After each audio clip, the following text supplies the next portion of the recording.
E o ministro da Fazenda, Fernando Haddad, anunciou nesta semana um programa de recuperação fiscal. Entre as medidas está a renegociação de dívidas tributárias e postergar a isenção de tributos federais sobre combustíveis.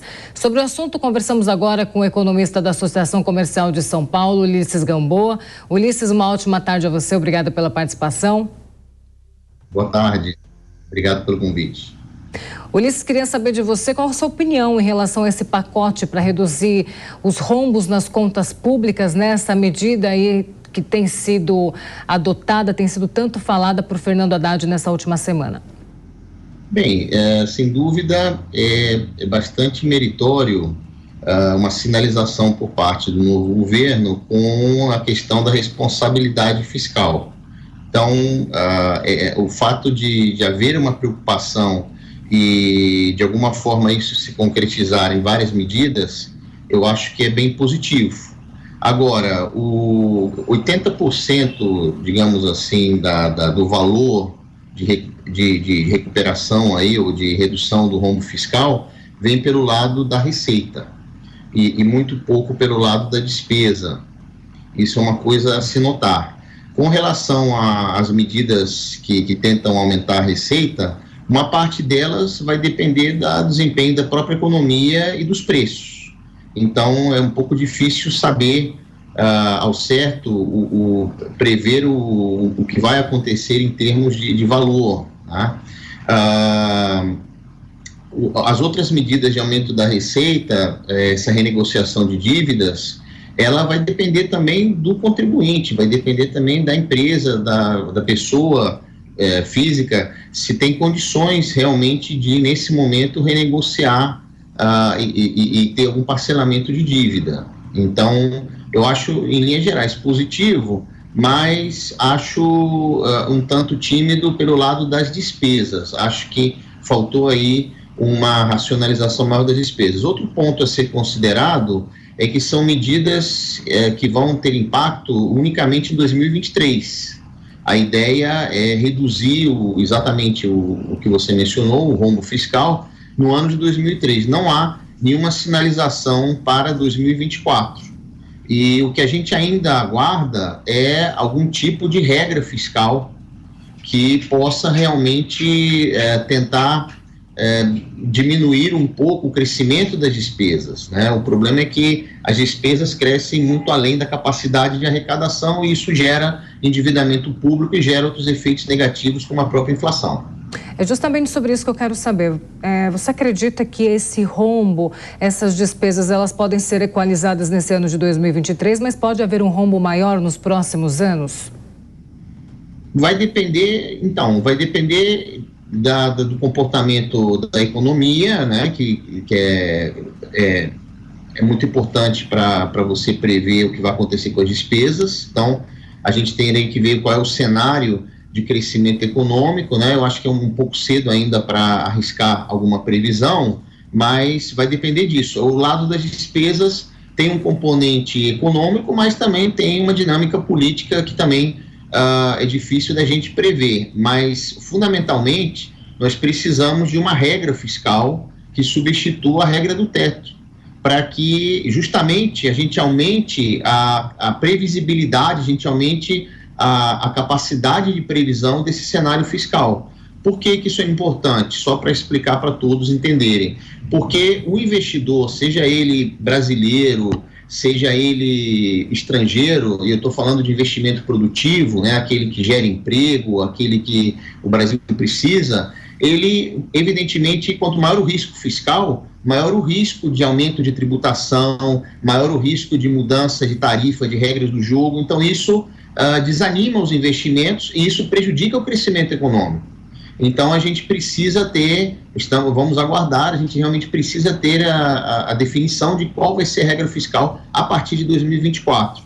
Aí, justamente, eu acho que seria um tanto mais fácil prever o cenário fiscal daqui para frente. Mas, de qualquer forma, o problema do equilíbrio ou do desequilíbrio das contas públicas, ele é o grande problema da economia brasileira já há muito tempo, isso não é de agora, e a gente tem que cuidar para que o governo não caia realmente que o Brasil não caia numa rota de insolvência. Perfeito. A gente coloca na tela também aí o nosso comentarista Pedro Costa, que também quer fazer uma pergunta para você. Pois não. Ulisses, seja bem-vindo. O plano do Haddad, ele consiste basicamente em duas coisas: reduzir os gastos e aumentar a receita. A previsão que ele traça, o ministro da Economia, o ministro da Fazenda agora, né, é de reduzir o déficit, ou seja, o gasto, de cerca de 230 bi previstos para esse ano, de 2023, para 90 bi ou menos, né, no máximo, digamos assim, um teto de 90 bi. E a minha pergunta é, no início, a apresentação do nome do Fernando Haddad como ministro, ela foi, digamos, em certa medida rejeitada pelo mercado. Esse plano econômico, ele foi bem recebido pelo mercado. Como é que você vê esse movimento, né? Essa boa recepção do plano econômico, o mercado reagindo bem a essa recepção, fazendo essa recepção? Pedro, eu acho que essa reação positiva tem a ver com o que a gente estava conversando, né? É positivo justamente você ter uma preocupação por parte do novo governo e por parte do novo ministro da Fazenda com a questão do equilíbrio fiscal. Então, eu acho que houve uma sensação de alívio por ter essa sinalização, mas eu acho que é um ponto positivo, mas como eu mencionei, a gente tem que pensar no cenário fiscal também para os próximos anos. E, portanto, a gente carece ainda de uma nova regra fiscal. Ulisses, mais uma pergunta para você. Eu quero saber, enfim, você que trabalha com economia, está sempre por dentro, de fato, dessas situações. A gente tem visto o mercado financeiro esse sobe e desce em relação a dólar e Ibovespa nos últimos dias, com cada movimentação que foi sendo feita pelo governo de Lula. Como que o mercado financeiro tem visto esse pacote que foi divulgado por Fernando Haddad? Bom, como a gente está conversando, o pacote foi bem recebido, mas apesar da recepção positiva, há uma certa cautela do mercado nessa recepção, justamente pelos desdobramentos futuros que a gente está conversando.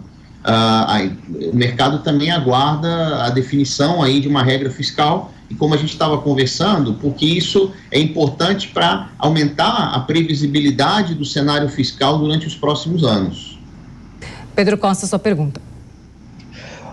Ulisses, o presidente Bolsonaro, o ex-presidente Bolsonaro e Paulo Guedes, eles já vinham estourando sistematicamente o teto de gastos. Você fala de uma nova regra fiscal alternativa ao teto de gastos. Então, como é que você vê essa alternativa e o próprio teto de gastos em si, a regra do teto?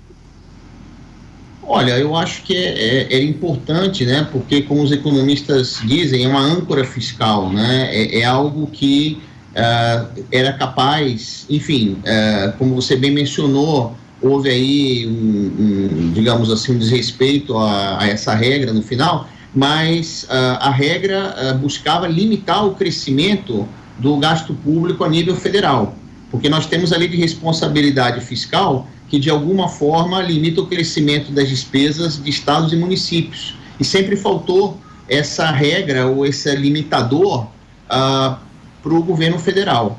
Agora, por que isso é tão importante? Porque nós brasileiros, o Brasil, desde a proclamação da República, ele não conseguiu alcançar a solvência fiscal. Por incrível que pareça, é um problema recorrente da nossa história econômica.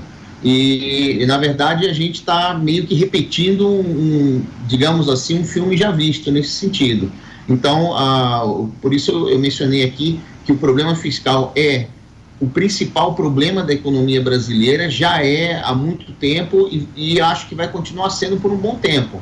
Vamos esperar que realmente se defina uma regra de controle do crescimento dos gastos, das despesas. Ninguém está falando de zerar o Estado, ninguém está falando disso, mas a gente tem que ter um equilíbrio entre o crescimento da arrecadação e o crescimento das despesas, porque senão a conta não fecha, tá? Então, o que acontece se isso não der certo?